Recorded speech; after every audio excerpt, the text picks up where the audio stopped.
How we doing, everybody? Welcome to another episode of Getting Jiggy With It. I'm Will, and today we're opening up a Kickstarter preview of a game that's, well, right now on Kickstarter. So this is Flee the Dungeon. It is by Spark Wolf Games. 2 to 4 players, 60 minutes, and it basically is a one versus many tile flipping dungeon crawler-esque game where you're trying to escape from the evil sorcerer here. So let's see, we got 3 brave heroes have been imprisoned inside of a dungeon. To escape, they must recover their lost items, locate the dungeon key, and reach the exit, all while avoiding the dangers that lurk within the dungeon corridors.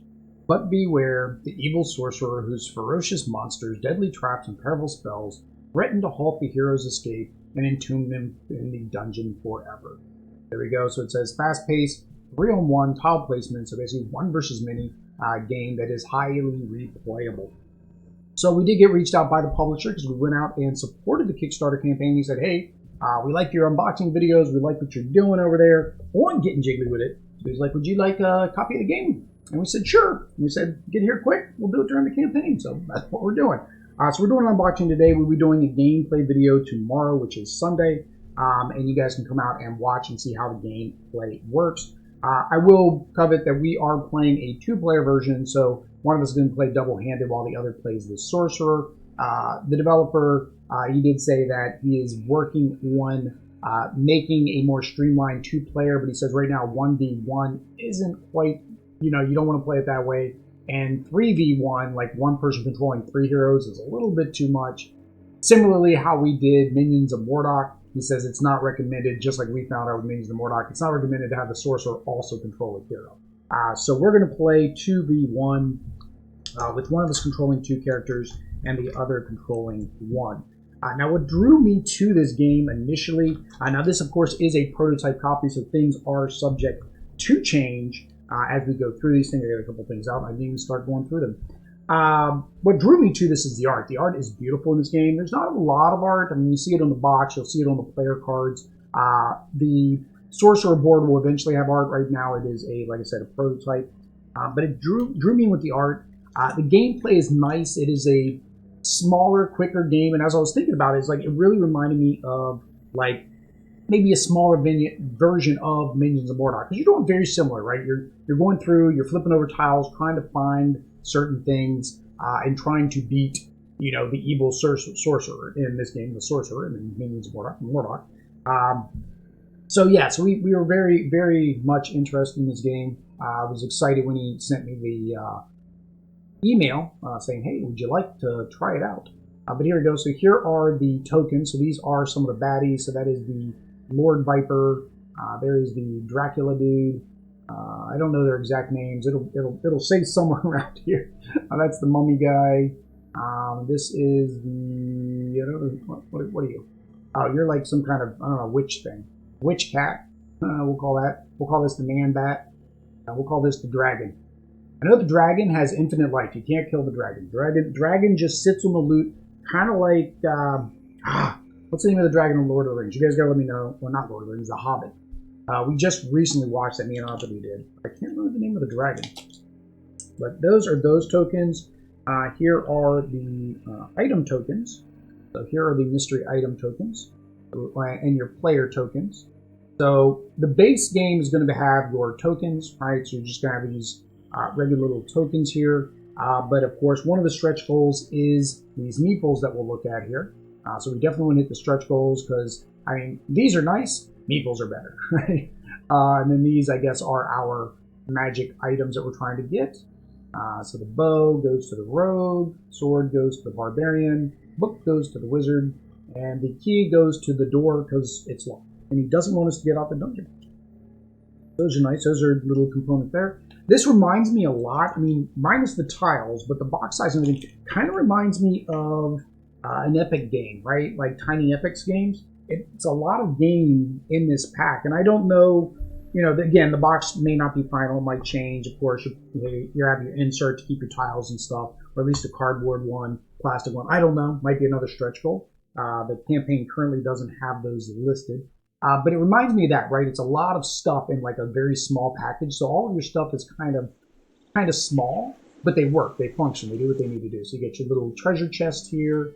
Then you got your apples for your healing stuff. So, whoop, almost lost the treasure chest. I got the treasures. Drop the treasures there. Let's look at the meeples. We want to look at the meeples. Everybody looks at meeples. Everybody likes a meeple. It's a whole craze now about meeples. Let's see if we can figure out what we've got here. We got, there's the mummy. There's the mummy meeple. Laser cut meeples. So again, prototype. So these are just a rough paint job just for example purposes. Then there is the Vampire Lord, King Vampire. I guess these are the Draculas. I don't think I have them the right way. There we go. There's a little Dracula guys. Got 3 of them. And then there's my Barbarian. So he's really cool looking. Barbarian. And then the purple one, I'm guessing, is the Wizard. Now, one thing would be really nice, and again, it might be another future stretch goal. I know in the stretch goals they show other characters, so beyond these 3 characters that you'll see here, there are some additional characters they have in development. But of course, everybody loves screen printing. Screen printing would be real nice on those. Or maybe some other, Etsy's real popular. People like making screen printed things and printing them out on their Cricut printers and stuff. I think these would look really cool. There's that Bat Witch thing. Hopefully in the book it tells me what it is so I can stop messing up their names. I've been following the campaign. I read the whole campaign page, but I'm horrible with names. I just can't remember things like I used to. But there we go. There is the Rogue with her bow and arrow. And then we have the Werewolf. He's going, ho! And then there's the Dragon. I like the Dragon. Looks like something that could be inside of like a crest, right? Like you have that in like a pendant or something. It's really cool. Dice. So you have your dice for movement and attacking. So just normal dice. I don't know if these are the final dice. Again, prototype. They are the more square dice. I know a lot of people like dice with rounded edges, but they're dice. They feel like dice. They roll like dice. I don't know what I expect from dice. You do have wooden bleed markers here. I don't remember if the game came with these or if these are an upgrade as well. I'm going to forget what goes in what bag. Oh well, I've got plenty of bags. But here are your damage little bleed markers. So like that, little blood drops. I'll just throw them on the table as well. Because once I'm done unboxing this, I got to unbox another game, and doing this makes so much sense. Makes so much sense. All right, and what do we got here? We have these Sorcerer's cards. Oh, that bag's a little snug. I don't know if these are going to come out. Come on, don't want to damage the cards. Yeah, I might want a bigger bag for that. All right, there we go. All right, so here we go. Spell, Polymorph. Choose any of the 2 active monsters. Those monsters immediately swap spaces. The dragon cannot be swapped. Burden. Choose 1 hero. That hero must discard 1 treasure card. Cursed equipment cannot be discarded. Revivify.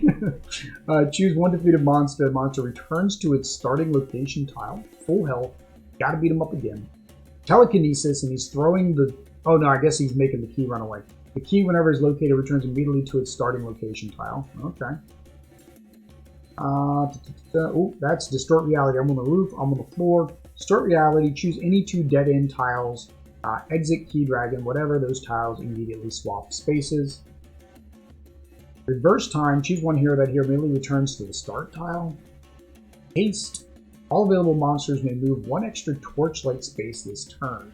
So there we go. Those are them. I don't know, again, I don't know if this is the final art, if they're just going to leave them black and white. I know some games do that as a style because it kind of looks like a parchment paper, right? Like if you're writing with pen and paper, it's not going to be in color. But either way, it does show off that beautiful art. So I do like that. And then we got which spells are these? These are the wizard's spells. Let's see if the wizard can compete with the sorcerer. Or maybe the wizard is, well, I'm guessing the wizard is a novice considering they're in the sorcerer's dungeon. That means the wizard wasn't strong enough, right? So the first one is a fireball. I know, team. That's what it looks like. Choose 1 of the adjacent tiles. All monsters located in a tile immediately suffer 1 wound. Spell Chill Touch. Choose 1 monster in the adjacent torchlight space. That monster must remain inactive for 1 turn and cannot be substituted for the sorcerer for a cast spell or tile. Illusion. If an attacking monster deals a wound, negate that wound. There we go. So he just has 3. He only has 3 spells to work with. Now this one's in a bigger bag, so I guess maybe this was like a... Well, here's a smaller one here, but something else was in that smaller one. I'm guessing these were too fat to fit in the smaller one. Maybe. Who knows? Again, we have plenty of bags. When we first started, we didn't realize like games usually come with tons of extra bags, especially like if it comes with a tray, it also comes with the bags. So we end up buying like this pack of like 100 or 200 bags from Hobby Lobby once. Scurry boots, move an additional space. Got some copper clogs, cursed. First move each turn, lose 1 torchlight movement. Ooh, that's not good. Fist of the Swan is also cursed, -1 to your rolls. Ham's Head, +1 to your rolls. Ring of Taking, spin 1 coin token to steal a ration, treasure, or key from a hero in adjacent space. Shadow Bracers may attack from 1 torchlight away. Shield of the Citadel, -1 to the enemy. Acid Bomb, -2 to the enemy. That's really good. Adventurer's Map. Draw 3 tiles from the dungeon tile deck and place them back on top in any order. Okay. I guess you get to look at them. It doesn't say you don't get to look at them, but I would almost think that's the thing. You're looking at the map and you know where you're going, right? Because what would be the point of drawing if you know? Yeah, draw means draw and look at. That's what I think it means in games. Sure. Blood Vial. Prevent a combat from a vampire or lord vampire. Drought of Rage, +2 combat. Here, an Elixir of Cunning movement is unaffected by traps. Goes through, spin 1 full movement to pass through a wall. That's nice. Golden Apple, you get to heal all of your wounds. There's Balm, heal one wound before combat. So I guess if you're not going to combat, then you don't heal. A leg, it is a nice little lizard leg there. Probably tasty, looks pretty tasty. Put it on the spit. Prevent the combat with a mummy or a werewolf. Ogre Fart. After combat, force an enemy back 2 spaces. Yeah, that's like Bella's fart, so that'll send you back 2 spaces. Potion of the Steed, move 2 torchlight spaces. Resurrection Scroll, immediately resurrect 1 vanquished hero to an adjacent torchlight space. And that's important because the sorcerer wins or already dies too. So that's one of the win conditions for the sorcerer, right? So Slumber Desk automatically in this combat. Teleportation, the Writ of Teleportation, teleport to a tile. Boot of Scurrying, move additional space. Copper Claw, now I'm starting to repeat myself. See, it's deja vu. I was gonna go through all those all over again. We'll look at a couple of the tiles just to kind of get an idea. They're kind of shiny. Again, I don't know if a what's the finish that's not shiny and has the texture on it? Yeah, that thing. That finish. Like, no, it's not in the box either. That I think would be better. I mean, especially with us, the way we play, because of course we're playing here with lights above us, and so sometimes the shine can be a little bit much. So I don't know if that's a stretch goal. Again, these are prototype. That might even be a stretch goal. That might be standard. But here are the sorcerer tiles. Looks like we have some kind of portal thing going on. This is the torchlights that it's talking about. So you can see some have 4 ways. Some are only 1 way. That looks like a summoning portal. That is never a good sign. There is a treasure. I don't know why you'd want a treasure as the sorcerer. I don't think you'd want to help. And there's another treasure, but that's a straight path. So I'm going to think most of these are probably very similar. Yeah, bow. Okay, so there's the bow. There's the book for the wizard. That looks like some kind of dead end. It's got a kitty cat. Oh no, that's the exit door. Okay, that's the exit door. Those are blades of death. That is a spinning wheel of spikes of death. That is a liquid acid pool of death. That is a vampire of death. That's a werewolf of death. I had a theme going there. It started getting a little redundant. So here's the dragon. So basically the dragon's in here, and you can go in to get treasure, and in the dragon you have to fight him. This is the trade merchant. Basically you can buy from him. There's a card in here. I'll show you guys. Some portals of probably not goodness, or maybe these are portal of goodness when you can go from portal to portal. I haven't read the rules. I read the rules, but I haven't read the rules, if that makes any sense. And there we go. There is a vampire. So it'd be nice like, I really like this. I like the art. I like the style. It looks like they're building a whole world. I would like to see a whole world around this game. I mean, future expansions are nice, but like a whole world around these characters, because it's that anamorphic animal dungeon creature. You know, one thing me and Audrey love is good art. We love of art. We like appreciating art. That draws you into a game. And the mechanics, of course, make it better. And I think we're going to like this. We like Minions and Mordok. So I think we'll like this as well. Now, there's the starting tiles. Of course, you've got 4 directions you can go. But you cannot escape through the sewer. I don't know why the guys didn't think to just pop the sewer, go down. Maybe because they're too big. Let's see. The mouse would fit. They just need to fold in their tail and their ears, and they could just go through the sewer grate. But I'm thinking these are all going to be, there's key, swords. Yeah, it's just the rest of the ones. Oh, this is a new tile.